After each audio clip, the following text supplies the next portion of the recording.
I'm just going to shoot straight and just get right to the point. What I'm about to say is probably going to sound extremely arrogant, or quite frankly, actually, yeah, just to cut the bullshit. If I do sound arrogant, then it's probably, you probably think that out of ignorance, because I have tried to deny truth. I've tried to wish it away. I've tried to impose my will on it.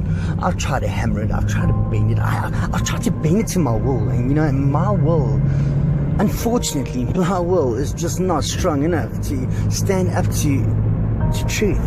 Because the truth is a two-edged sword. It's a pillar, it's a foundation, it's a pillar of strength, it's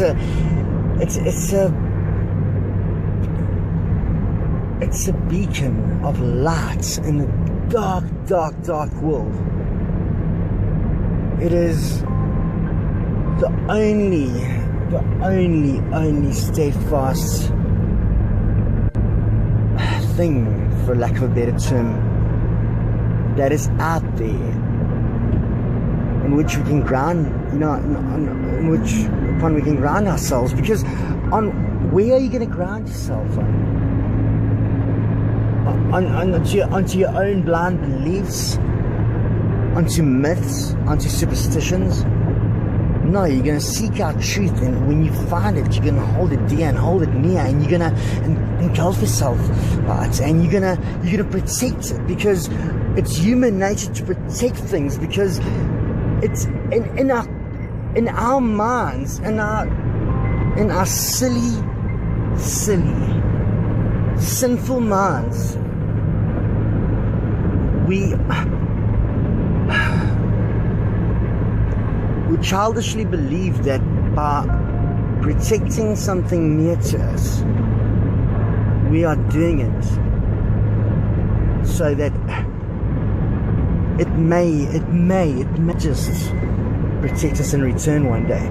Because we are selfish, because we want something for something, because we are not giving people. We take, we use, we abuse, and we are absolutely not worthy of any of this, of life, of beauty. And that just goes to show in our warlike attitude, we are apparently not ready for peace either, because all that we've really done as the humankind as a whole is kill all of those that came professing peace. Jesus, Buddha, JFK, RFK, Martin Luther King.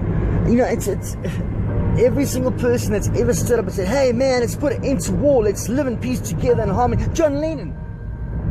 We've knocked them because we are apparently not ready for peace and love, because we seem to enjoy the suffering of others. We enjoy struggling ourselves because we are sinful by nature. We are disgusting. We are not worthy of life, eternal life, or anything that's been given to us. And when the next person that says, how can you believe in an all-loving God, and how can an all-loving God exist, and just stand by, with all this hurt and pain and suffering going on in the world, that the next person that says that, I'm gonna smack across the face, knock it 2x3 with the entire log cabin, because that is just absolute ignorance. That is just that my friend is the lowest form of stupidity, ignorance, and selfish, God-hating speech there is, because you cannot deny that you were created, because either you were created or nothing created everything long ago and far away. And I am not that. I'm sorry, I cannot swallow bullshit like that. I like my bullshit in little bites. That is big bullshit. That's like George Carlin would have said. That's being stunningly full of shit. So stunningly full of shit that, hey man, to give you your own magazine, your own brand name, and your own little special 4x4 padded room, and hey, and a free straight jacket on the house. Okay, to get to the point, I'm going to say something very, very, very, very outright. I might sound vain, I might sound full of shit, but I'm telling you, the only way this will sound full of shit to you is if you're full of shit yourself, because that means that you are ignorant of the facts. And I'm going to tell you now, and here it goes. Do you know how that I am right? And yes, I said it. I know what I not believe, but what I know to be right. Because belief takes faith, and I do not have enough faith.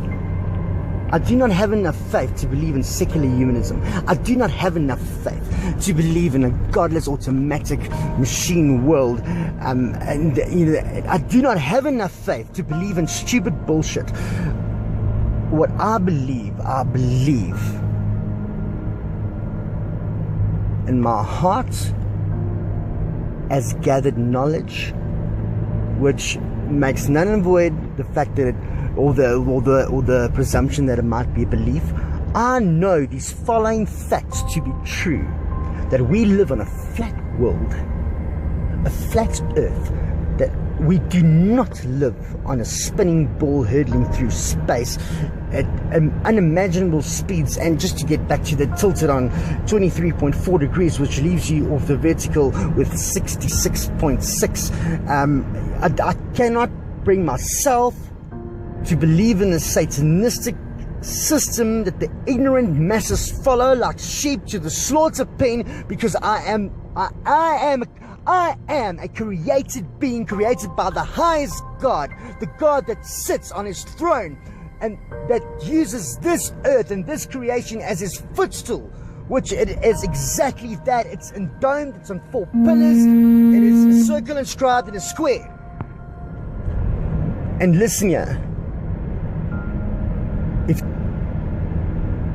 if you assume anything else than this, then it's exactly just that, an assumption. And assumptions belong with all the theoretical garb, with all the stupid people that have just tried to hide God under a whole lot, under a mountain of fucking stupid letters, numbers, figures, and crap that do not make sense, that have dreamed up fairy tales for grown-ups. They are little deprived kids that never had toys growing up, and they have to dream up this stupid bullshit to keep themselves occupied and to justify their sinful ways. I know what I know to be true, and listen carefully. And how I know this? Because everything that I know is true today, I used to believe the opposite. Everything that I know not to be true today, I believe to be true. I believed it. I was taught it. I breathed it. That was my reality. And the only reason that I know that it is crooked today is because I found out that it was wrong. And if I did not, I would still be believing it. So every single thing that I know to be true, I believe to be wrong. And everything that I believed was right, I found to be wrong. And that's how I know that what I believe is nothing. Because I cannot believe anything when I know what is true.